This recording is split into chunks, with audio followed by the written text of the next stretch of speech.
Conte africain. Anonyme. La parole. Dridi est un grand et magnifique jeune homme, à la peau noire et luisante. Sa vie est bien agréable.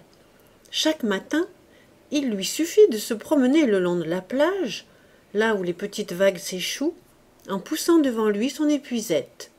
Et ainsi, il trouve sa nourriture quotidienne. Un jour, alors qu'il marchait ainsi, les pieds dans l'écume des vagues, il vit, posé sur le sable mouillé, un crâne.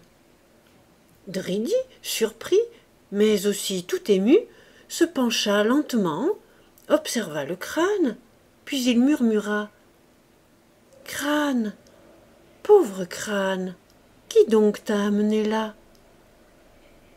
Soudain, Dridi eut l'impression d'écouter quelque chose, comme une réponse à sa question. Il s'approcha un peu plus et reposa sa question. « Crâne, pauvre crâne, qui donc t'a amené là ?» Et cette fois, Dridi est sûr, il a entendu le crâne murmurer « La parole !» Alors, aussitôt, il pensa au chef du village. Il faut que le chef soit au courant de ce prodige. Et il courut de toutes ses longues jambes jusqu'à la case du chef.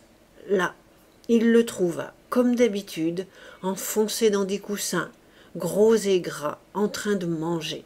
« Chef, chef, sur la plage, il y a un crâne qui parle. Venez vite voir. »« Ne vois-tu donc pas que je suis occupé ? Et tu oses me déranger ? » ?»« Chef, c'est un prodige, vous devez venir voir. » »« Écoute-moi bien, Dridi. Je vais effectivement te suivre et aller voir. Mais attention, si tu m'as dérangé pour rien, je te tranche la tête avec mon sabre. » Et le chef souleva son énorme ventre, se mit debout péniblement et sortit, à la suite de Dridi qui courait déjà sur le sable. Le chef finalement parvint jusqu'à lui et s'inclina au-dessus du crâne. Dridi, accroupi, prit la parole.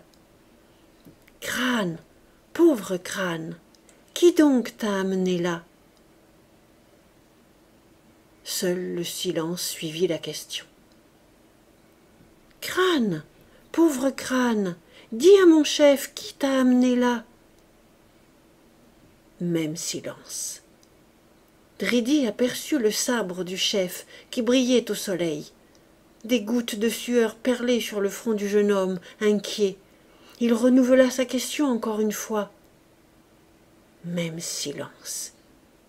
Il s'inclina un peu plus, tout près du crâne, et le supplia de répondre. Mais le chef, exaspéré, saisit son épée et d'un coup vif il trancha la tête de Dridi et rebroussa chemin.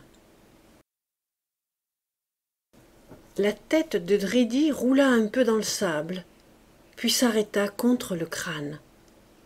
Alors, si vous aviez été là, vous auriez bien entendu le crâne dire « Crâne, pauvre crâne, qui donc t'a amené là ?» Et vous auriez vu les mâchoires de Dridi s'ouvrir, sa langue remuer, et vous auriez très bien entendu sa réponse. « La parole !»